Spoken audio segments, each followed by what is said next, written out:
Couvre un bébé sur le siège arrière de la carcasse d'un véhicule. Passez-le-moi! À des kilomètres de l'hôpital le plus proche, policiers et secouristes font tout leur possible pour réanimer la petite Lily. Allez, ma puce! Spanish Fork, dans l'Utah. Une petite ville d'un état majoritairement rural. En moyenne, un accident de voiture a lieu toutes les 8 minutes dans l'Utah.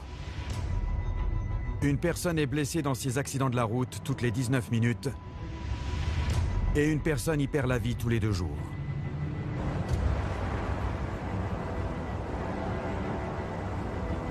Un véhicule est renversé au beau milieu de la Spanish Fork River.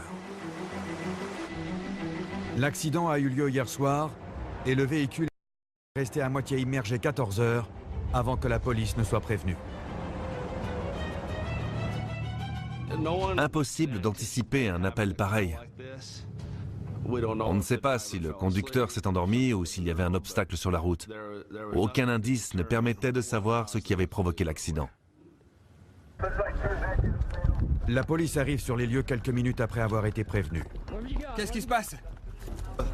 Compte tenu de la position du véhicule dans l'eau, on craignait le pire. Il y a peu de chances de survivre à ça, surtout dans une eau aussi froide. La température de l'eau peut descendre à moins 2 degrés. Dans de telles conditions, une personne a peu de chances de survivre plus d'1 heure. Il y a quelqu'un dedans? Reculez! Les agents ont cru entendre une femme appeler à l'aide à l'intérieur du véhicule. On arrive! Je ne sais pas ce qu'ils ont vraiment entendu, mais ça les a poussés à se surpasser. Avec la fonte des neiges, le niveau de l'eau monte. Pour venir en aide au conducteur, les policiers tentent de retourner les 2 tonnes d'acier. Allez, les gars! Allez les gars! Tous ensemble! On soulève en même temps! Attention! Faites gaffe! Attention! Unité 112, une ambulance arrive. Il y a quelqu'un? Est-ce qu'il y a des survivants? Je vois aucun mouvement. Malheureusement, la police est arrivée trop tard. J'y crois pas. La conductrice était visiblement morte depuis un certain temps. Nina Mortensen, de l'équipe médicale, est également sur les lieux de l'accident. Quand je me suis ruée sur les lieux et que j'ai vu la voiture retourner, j'étais sûre qu'il n'y aurait aucun survivant. L'avant était complètement enfoncé. Tout ce qu'on voyait, c'était les airbags qui flottaient dans l'eau. Je ne l'oublierai jamais. J'ai regardé les policiers et les pompiers et je me souviens que l'un des agents qui pataugeait dans l'eau, quasiment jusqu'à la taille, a regardé à l'intérieur et a dit « Mon Dieu, il y a un bébé dans la voiture. » Oh! C'est pas vrai. Il y a un bébé. À ce stade, on ne savait pas si l'enfant était encore vivant. Mets ta main ici! Il fallait le tirer de là le plus vite possible. Une personne a déjà perdu la vie dans l'accident. Et les agents craignent de retrouver un nouveau corps dans la voiture.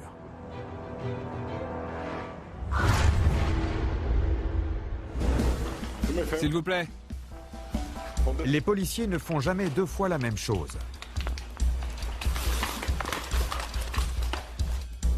Ils doivent être préparés à toutes les éventualités et à tous les scénarios. Centerville, dans l'Iowa. Un appel à la police signale une personne se comportant étrangement. L'agent qui se rend sur les lieux tombe sur un homme torse nu, bien décidé à s'en prendre à lui. Les mains dans le dos! L'agent recule, lance un avertissement avant de dégainer son pistolet paralysant. Il fait feu. Main dans le dos ou je tire! Je vais te tuer! Je vais te crever! La décharge immobilise l'homme un instant, mais il se remet vite sur pied et repart à l'attaque. Non! Reculez! Reculez! Va te faire foutre! Reculez! Mais vous faites quoi? Pourquoi vous faites ça? Viens ici! Arrêtez! Reculez! Va te faire foutre!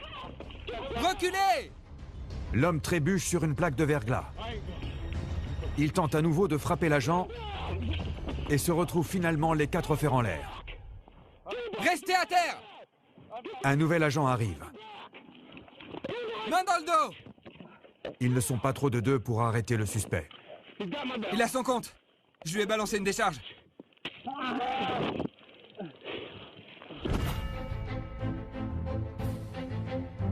La police du comté de Pasco, en Floride, poursuit un homme qui vient de frapper une femme. À terre ou c'est le taser? À terre! L'agent tire, mais rate son coup. À terre ou je vous tase! Il se lance à la poursuite du suspect. L'homme quitte la rue pour passer entre les maisons, mais le passage est bloqué. L'agent le rattrape. Après une brève empoignade, l'homme est arrêté. Il arrive que la police n'ait même pas à se déplacer pour trouver quoi faire. Baltimore, dans le Maryland. Ces agents se sont garés pour bavarder, mais ils ne vont pas profiter longtemps de leur pause. Leur caméra embarquée filme un véhicule qui leur fonce dessus.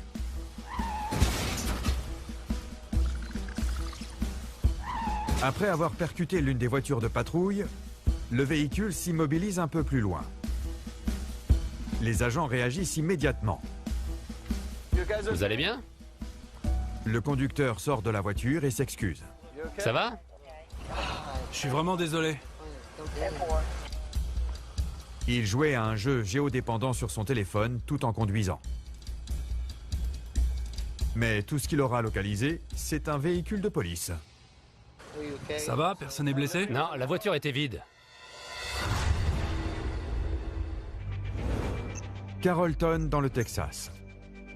Une banlieue de Dallas. L'agent Wes Crowder fait une ronde à vélo dans un parc quand il repère un jeune homme jetant une bouteille d'alcool vide derrière un centre pour personnes âgées. Jet de détritus sur la voie publique. J'allais juste lui demander de ramasser sa bouteille de bière. Mais ce délit insignifiant prend immédiatement des proportions inimaginables. Il fait quoi là? Vous faites quoi? Soudain, le type essaie de me tuer. Et j'ai pas le temps de réagir. Arrêtez! Stop! Vous essayez d'analyser la situation. Mais ce type va me rouler dessus. Vous faites quoi? Stop! Là, mon boulot, c'est de l'arrêter. Alerte à tous les agents. Honda Civic blanche en fuite. La radio ira toujours plus vite que vous. Le suspect s'enfuit à tombeau ouvert sur les autoroutes chargées de Dallas. Le commandant Kevin McCoy le prend en chasse, aidé de 2 autres unités de police. Ce type n'avait qu'une chose en tête, parvenir à s'enfuir. Et le problème, c'est que dès lors qu'il n'avait aucune considération pour la sécurité des autres conducteurs, il était bien plus libre que nous de ses mouvements. Il conduit du mauvais côté de la route. La course-poursuite dure 17 minutes au total. Mais même une fois encerclé, le suspect n'est pas décidé à abdiquer. On était soulagé que la course-poursuite se termine sans qu'aucun usager n'ait été blessé. Mais pour les agents, la situation devenait plus risquée. On a appelé d'autres unités afin d'installer un périmètre de sécurité et de le bloquer à l'intérieur. Bonjour. Quelqu'un est passé ici? L'agent qui inspecte le véhicule abandonné fait une découverte surprenante.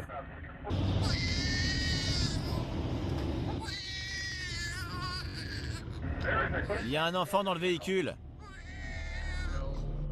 Honnêtement, j'étais furieux qu'on puisse mettre ainsi en danger la vie d'un enfant. C'était stupide. Ça ne valait absolument pas la peine. Tous les agents présents sur les lieux avaient des enfants. On était tous choqués qu'on puisse faire prendre un tel risque à un bébé. Et on s'est dit que si cet homme était capable de mettre en danger la vie de ses proches, c'est qu'il fallait vraiment s'en méfier. Au bout de quelques minutes, les agents localisent le suspect qui se cache dans un café voisin. On a fait sortir la plupart des gens par la porte arrière. Il n'y avait plus que nous. L'un des agents a commencé à lui parler à travers la porte. Sortez de là tout de suite. Pardon? Je suis en train de pisser. Vous faites quoi? Le problème, c'est qu'on ne savait pas du tout ce qu'il voulait. On savait seulement qu'il était prêt à mettre en danger son enfant pour nous échapper. Police, sortez immédiatement. On veut vous parler. On ne savait pas jusqu'où il était prêt à aller pour s'enfuir. Je veux voir vos mains. Ouvrez la porte. Tu veux des menottes? Il a accepté d'ouvrir le verrou. On l'a entendu le faire. Mains en l'air. Je veux voir vos mains. Je veux voir vos mains. Les deux mains. Pouce levé. Retournez-vous vers moi, les mains en l'air. Tournez-vous, les mains dans le dos. Tournez-vous!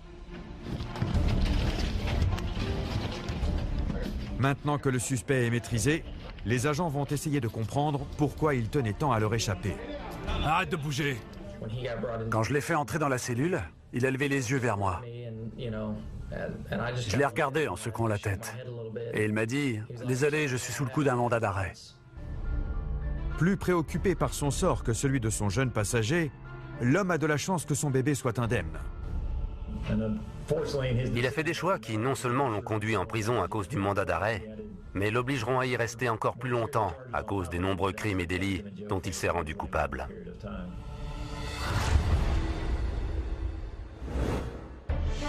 Les caméras sur les uniformes des agents enregistrent tous les incidents auxquels ils sont confrontés. Et heureusement, il ne s'agit pas toujours de tueurs fous. Lâchez ce couteau. Hors de question, monsieur l'agent. Visez bien. Parfois, le problème est beaucoup plus modeste et bien plus mignon. Cincinnati, dans l'Ohio. Les agents ont été avertis qu'un fan gambadait au milieu des voitures. Après avoir sauté du mur, il s'est retrouvé piégé.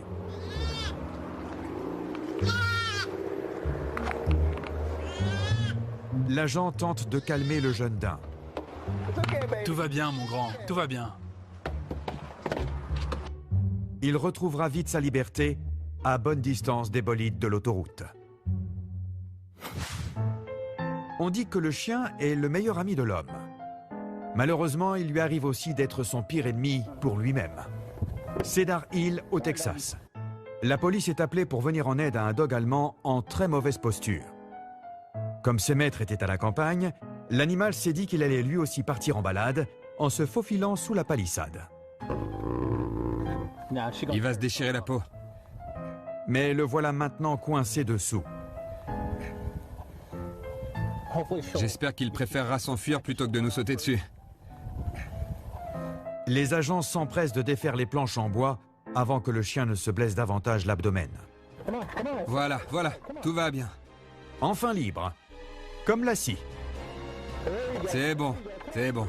Et voilà. J'espère que vous vous y connaissez en chevaux. Worcester, dans l'Ohio.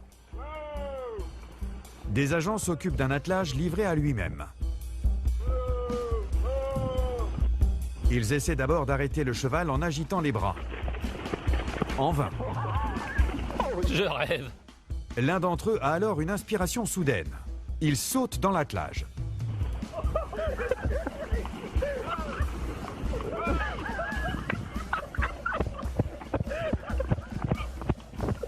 Et il parvient à l'arrêter. Épuisé, le cheval s'écroule, mais il n'est pas blessé. On a réussi à l'arrêter. Le fuyard sera bientôt rendu à son propriétaire. C'était une première. Pourquoi ce genre de truc arrive toujours le dimanche?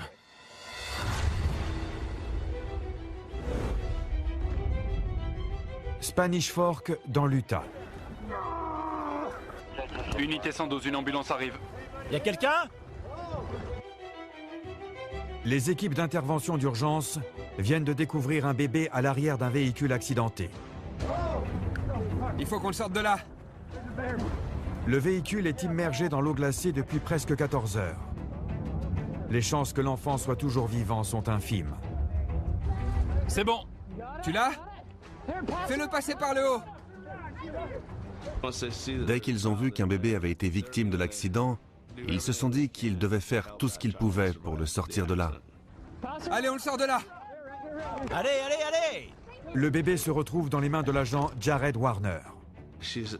Comme elle était inconsciente, qu'elle ne pleurait pas, il s'est rué vers l'ambulance. Allez! Voir son corps inerte, ça m'a fait un choc. Il fallait qu'on fasse quelque chose, et vite. Allez, on y va. L'ambulance file pour l'hôpital le plus proche, alors qu'à l'arrière, Nina et l'agent Warner tentent de sauver le bébé. Allez, ma puce. S'occuper d'un bébé, c'est particulièrement éprouvant. Parce que beaucoup d'agents ont des enfants en bas âge. Alors forcément, on s'identifie, on fait tout ce qu'on peut pour sauver l'enfant. La mère n'a pas survécu. Allez, ma puce. En la voyant sur le brancard, je n'arrêtais pas de me dire que ça pouvait être mon bébé étendu là, inanimé. Nina essaie d'abord de dégager les voies respiratoires de la petite. J'ai essayé les poires à lavement. Je sais que c'est efficace parce que je m'en sers avec mes enfants. L'agent Warner tente désespérément de trouver un pouls. J'ai rien. Sans succès. Il me faut des ciseaux. Désespérant de trouver le moindre signe de vie, il décide de déshabiller l'enfant. On l'a frotté de toutes nos forces. Allez, ma puce. J'avais peur de lui casser une côte en pressant trop fort, ou au contraire, d'y aller trop doucement. Est-ce que j'aggrave son état? Est-ce que je l'aide? J'ai besoin d'oxygène, elle ne respire pas. Allez, ma puce, allez. Pour l'heure, ils ne savent toujours pas si le bébé est vivant. Sur la scène de l'accident, la police tente toujours de comprendre ce qui s'est passé. Sur place, j'ai commencé à reconstituer le fil des événements. Un homme s'est manifesté. Sa fille avait quitté la maison. Il ne savait pas où elle était passée. Il craignait que les victimes de l'accident soient sa fille et sa petite-fille. Les victimes sont bientôt identifiées. Jenny Grosbeck et son bébé de 18 mois, Lily.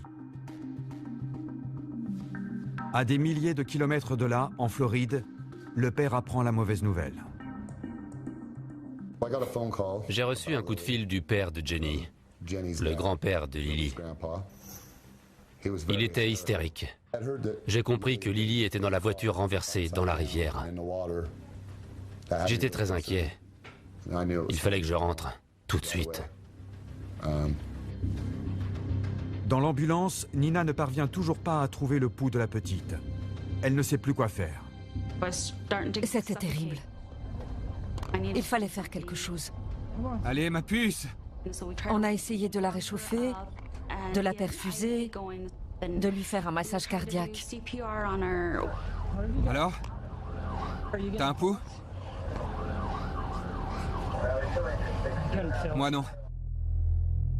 Alors que les secouristes tentent de sauver Lily, son père file à l'aéroport le plus proche pour rentrer aussi vite que possible. Dans l'avion, je ne pouvais penser qu'à une chose. Ma fille sera-t-elle vivante à mon arrivée? Ou est-ce que je rentrais pour l'enterrer, elle aussi? C'était l'un des moments les plus terrifiants de ma vie.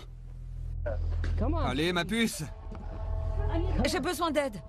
À ce moment-là, j'ai paniqué. J'ai paniqué. Sur les images, on ne voit pas tout ce qu'on fait.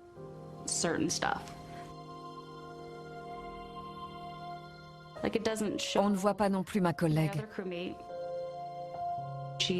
Elle s'apprêtait à la recouvrir d'un drap.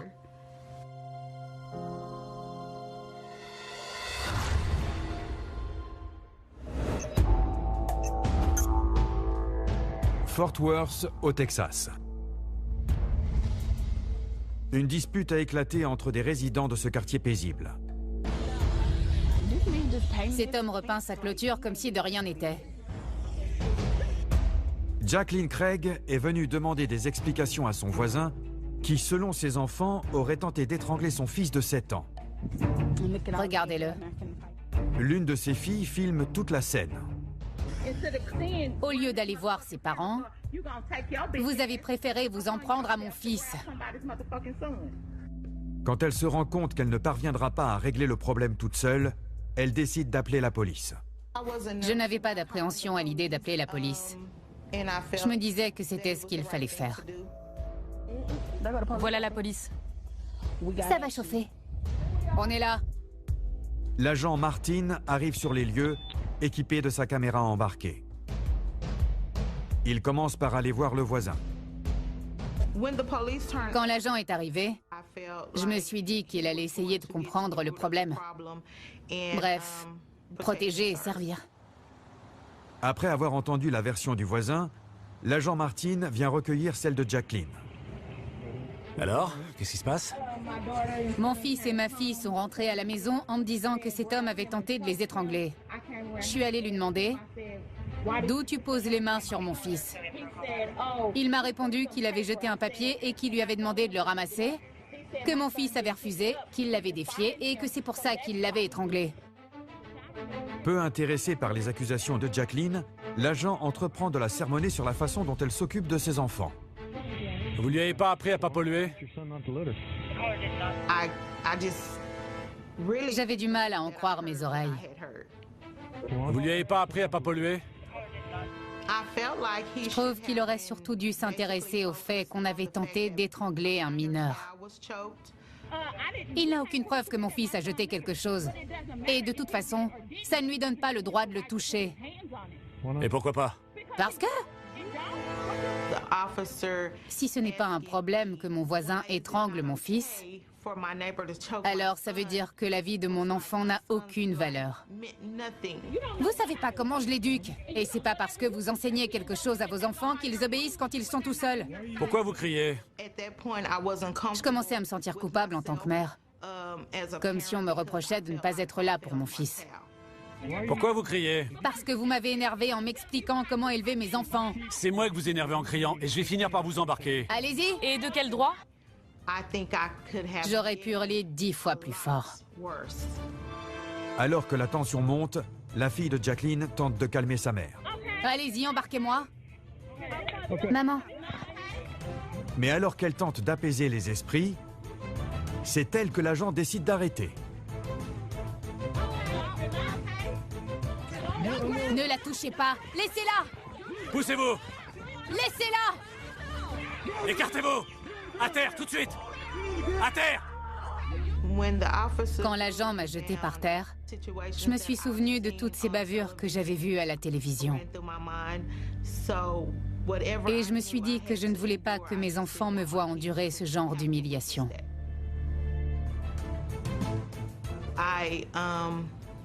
Je ne voulais pas mourir dans la rue sous leurs yeux.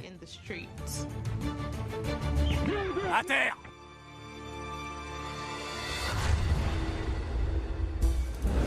Les automobilistes constituent une grande partie du travail des policiers. Ils sont confrontés tous les jours à des incidents liés au trafic. J'y crois pas. Certaines personnes n'ont de contact avec la police Sortez les véhicules. que quand elle les contrôle. Et pourquoi je devrais sortir de la voiture? Pourquoi? Houston, au Texas. Le conducteur est là. Les policiers s'occupent d'un accident de la route. Signalés par les gyrophares de leur véhicule, ils travaillent en sécurité sur le bas-côté, ou du moins c'est ce qu'ils croient.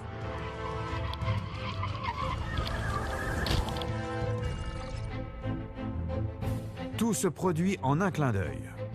Un véhicule qui n'a pas repéré l'accident fonce sur les policiers. L'un des agents est même obligé de sauter par-dessus le parapet du pont et fait une chute de 5 mètres. À cause du conducteur visiblement ivre, le policier écopera de plusieurs semaines d'arrêt de travail.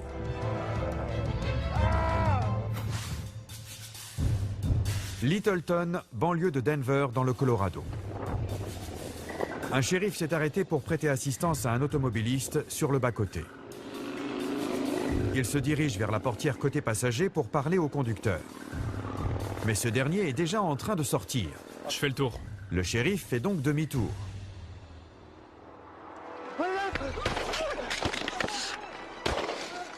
Alerte, coup de feu! Tout s'est passé très vite. Le conducteur tente de frapper le shérif avec la crosse de son fusil et finit par jeter l'arme sur lui. Le shérif dégaine à toute vitesse. Il tire à 2 reprises, Alerte, coup de feu! touchant la porte du véhicule À terre! À terre! et le bras du suspect. L'homme prend la fuite, mais il ne va pas loin. Alerte, coup de feu! Alerte, coup de feu! J'ai rien fait! À terre! À terre! À terre! Ne bougez pas! J'ai rien fait! Envoyez des renforts! Je peux le prouver! À terre! Depuis, l'homme a été inculpé d'agression à main armée. Ne bougez pas! Il attend son procès. Les mains en l'air, tout de suite!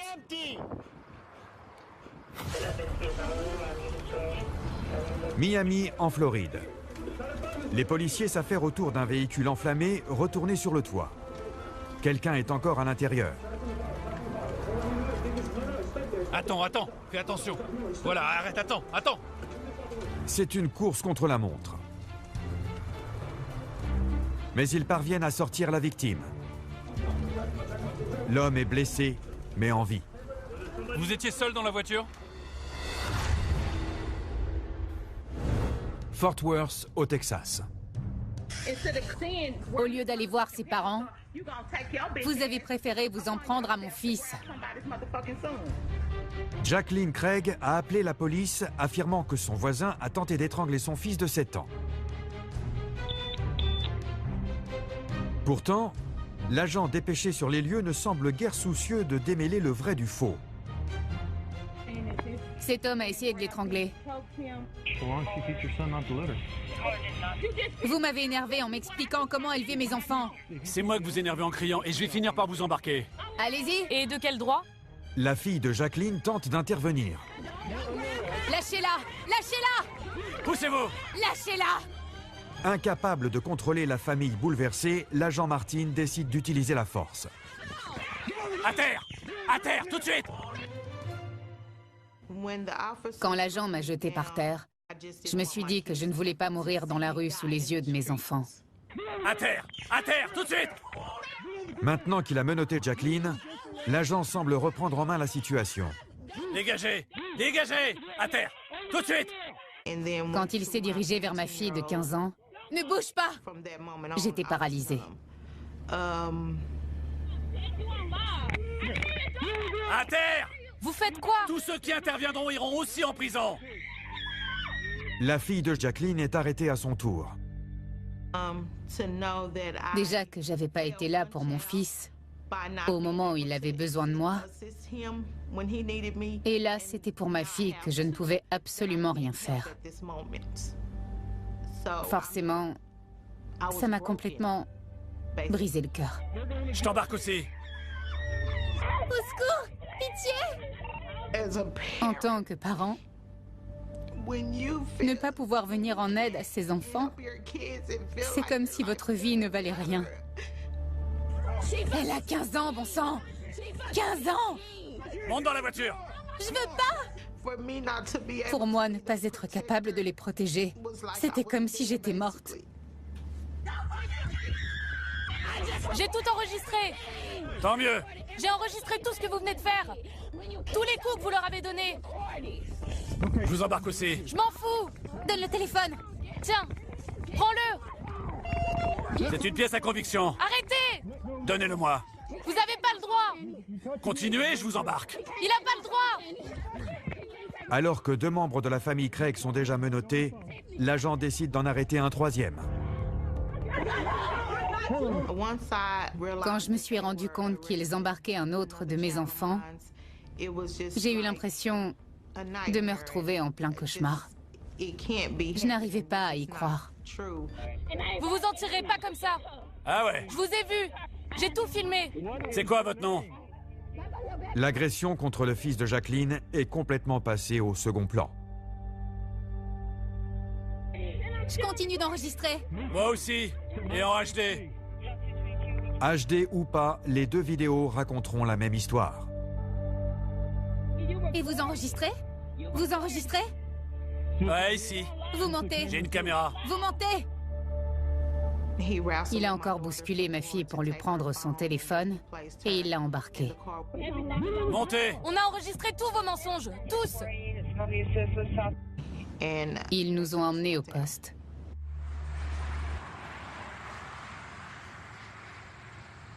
Se retrouver dans une cellule froide et crasseuse, c'est déjà terrible. Mais s'y retrouver avec sa fille, c'est encore pire.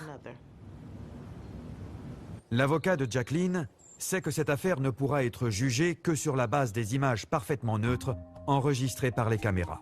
Une cour de justice américaine considère par principe que la parole d'un agent des forces de l'ordre est plus fiable que celle d'un citoyen. Les images des caméras embarquées donnent aux jurés une chance de savoir ce qui s'est vraiment passé.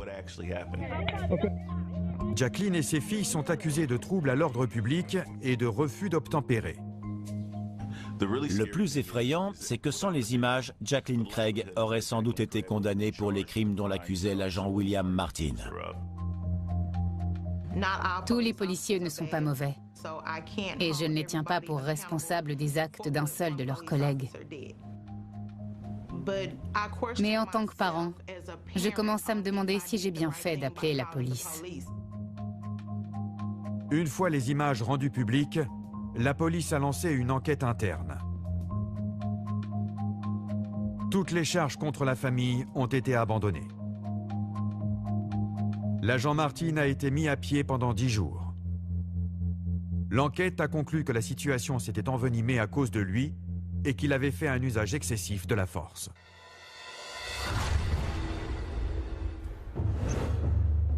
Santiago, capitale du Chili. L'une des plus grandes villes des Amériques. Une explosion vient d'avoir lieu. Les policiers dépêchés sur les lieux découvrent un immeuble effondré. Parmi les premiers arrivés, le sergent Raúl Yanez et le caporal Rafael Adasme. Faites attention où vous marchez. On serait cru dans un film de guerre. Des éclats et des blocs de béton volaient dans tous les sens. Je me suis dit qu'il devait y avoir encore beaucoup de gens dans l'immeuble, qu'il y aurait de nombreux blessés et de nombreux morts. En examinant les lieux, les secouristes comprennent vite dans quoi ils ont mis les pieds. Compte tenu de l'ampleur de l'explosion, je me suis rendu compte une fois à l'intérieur que le bâtiment risquait de s'écrouler.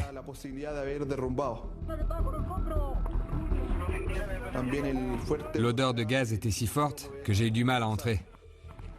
C'était si épais que l'air était irrespirable. On ne savait pas exactement ce qui avait provoqué l'explosion, ni si une autre risquait de se produire. Il y a quelqu'un là-dessous, dépêchez-vous! Sous la menace d'un effondrement de l'immeuble ou d'une nouvelle explosion, les policiers doivent fouiller les décombres le plus vite possible pour retrouver d'éventuels survivants. Plus vite! C'est en train de s'effondrer! J'ai vu qu'il y avait quelqu'un sous les décombres. J'ai aperçu un bout de chaussure et des vêtements. C'est bon, elle est là. Faites attention, on va la bouger doucement. La première chose qui m'est venue à l'esprit, c'était qu'il fallait que je sorte cette personne de là. Qu'elle soit vivante ou qu'elle soit morte. Il faut agir vite, mais aussi le plus prudemment possible. Car des débris instables peuvent à tout moment s'effondrer sur la victime. Dans ce genre de conditions, on a toujours peur de faire quelque chose qui ferait plus de mal que de bien. Donc, il faut soigneusement peser le pour et le contre, malgré l'urgence de la situation. Même si on se trouve dans un immeuble qui peut s'effondrer à tout moment. Les policiers parviennent à dégager le corps, mais ils ne connaissent pas l'étendue des blessures de la femme.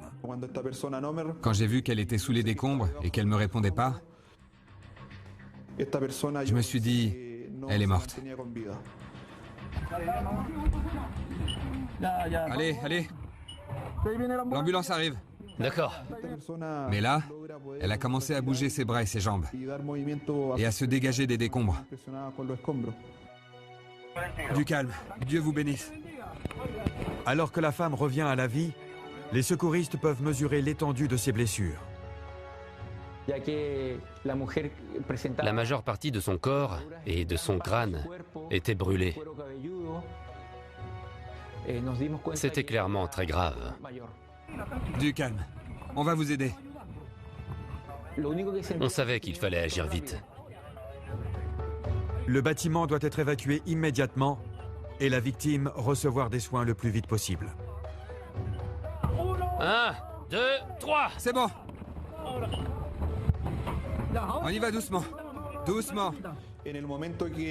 À la seconde où on l'a confiée aux pompiers, pour qu'ils s'occupent d'elle, je suis sorti du bâtiment parce que j'arrivais plus à respirer.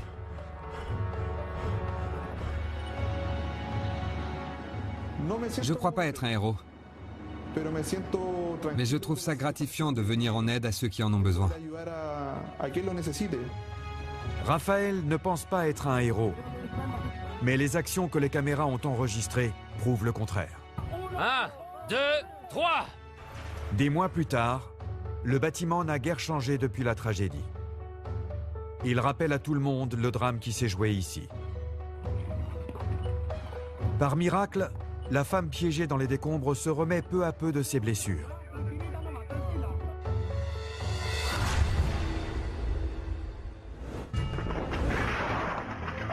Je vais vous taser! Les armes étant en vente libre aux États-Unis, pratiquement tous les policiers sont eux-mêmes armés. À terre, les mains en l'air!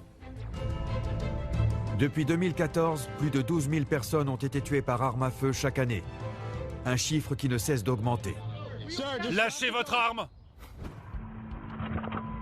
Comté de Volusia en Floride. Où a lieu précisément l'incident? Les policiers s'occupent d'une dispute conjugale. Dès leur arrivée sur les lieux, ils entendent des coups de feu.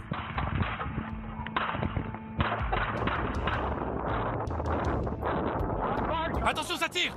Les agents se mettent à l'abri. Je suis derrière toi. C'est alors qu'ils entendent une femme pleurer. Ça vient de la maison. Tu crois? Au secours! Si, ça vient de la fenêtre de la chambre. Je suis touchée! Les agents se souviennent de leur entraînement et ils se ruent au secours de la femme. Sortez!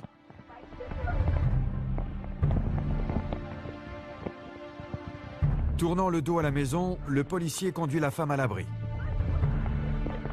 C'est bon, je suis là.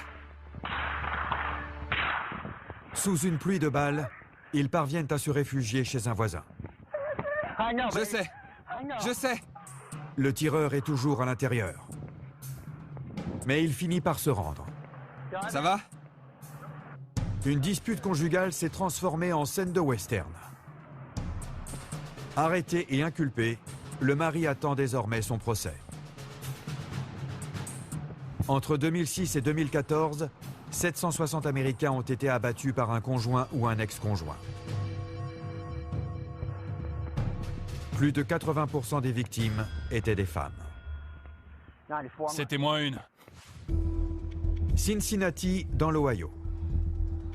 Des policiers se rendent dans un complexe d'appartements où un incident domestique a été signalé. En arrivant, ils tombent sur un homme dans la cour. Un agent l'arrête pour lui parler. Mais la situation dégénère en un instant.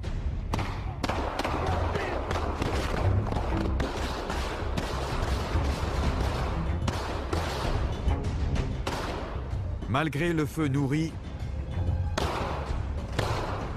aucun agent ne perdra la vie. Je veux voir vos mains. Tu le vois? Vos mains! Ça va? Je suis touché. À l'heure qu'il est, le suspect attend son procès. À l'entrejambe. Te lève pas! Bouge pas, reste à terre. Un incident qui a commencé et s'est achevé par un coup de feu. Je veux voir tes mains! Tes mains! Les armes à feu sont dangereuses. Et dans le feu de l'action, les policiers aussi peuvent faire des erreurs, avec des conséquences fatales. Comté de Pasco, en Floride. La police se rend dans un quartier résidentiel. Bonjour.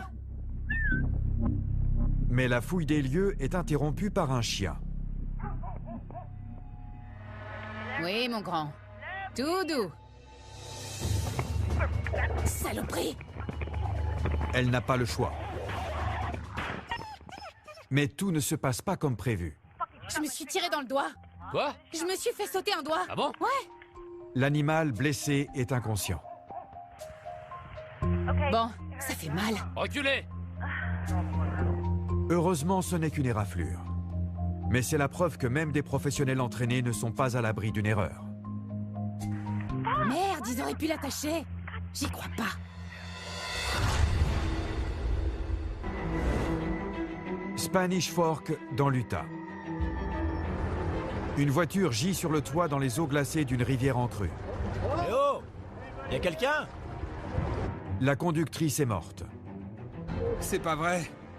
Mais les agents ont trouvé un autre corps. Bon sang. Il y a un bébé. Passe-le-moi! Passe-le-moi! Les secouristes font tout leur possible pour réanimer le nourrisson. Allez. Allez, ma puce. Aidez-moi! La petite Lily arrive à l'hôpital. On arrive. T'as un pouls? Les secouristes font tout ce qu'ils peuvent pour la ramener à la vie. Mes doigts laissaient leur empreinte sur sa peau.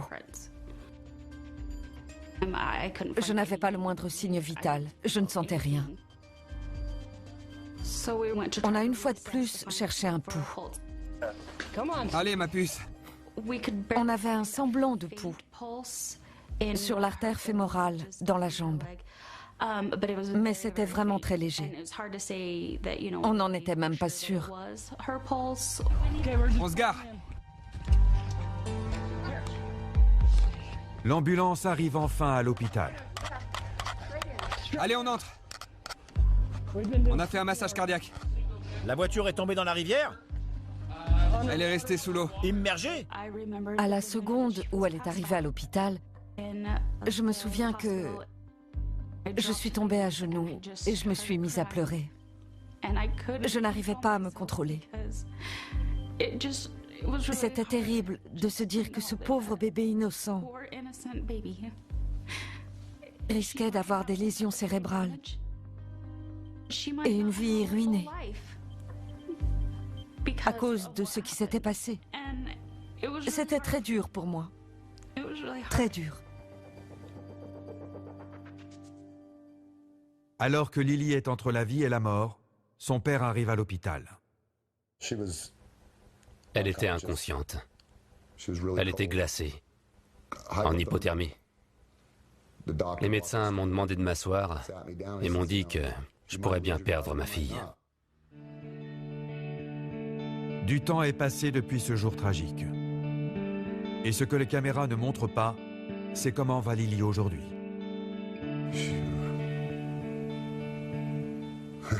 Elle est en pleine forme. Je t'ai eu. Aujourd'hui, c'est impossible de savoir qu'elle a vécu un accident si tragique. Elle est tout à fait normale. C'est très joli. C'est génial. À ton tour. J'ai des nouvelles par sa babysitter, qui est une amie. T'as vu? J'ai fait une tête rigolote. Ouais, elle est drôle. Elle est épanouie, elle est drôle. Elle a de magnifiques yeux bleus, de longs cils. C'est magnifique de la voir comme ça. De la voir agir comme n'importe quel enfant de 3 ans. J'ai vu beaucoup d'accidents, beaucoup de tragédies dans ma carrière. Mais cette histoire, je ne sais pas quel mot employer, mais je dirais que c'est un miracle. T'as gagné? Oui, j'ai gagné.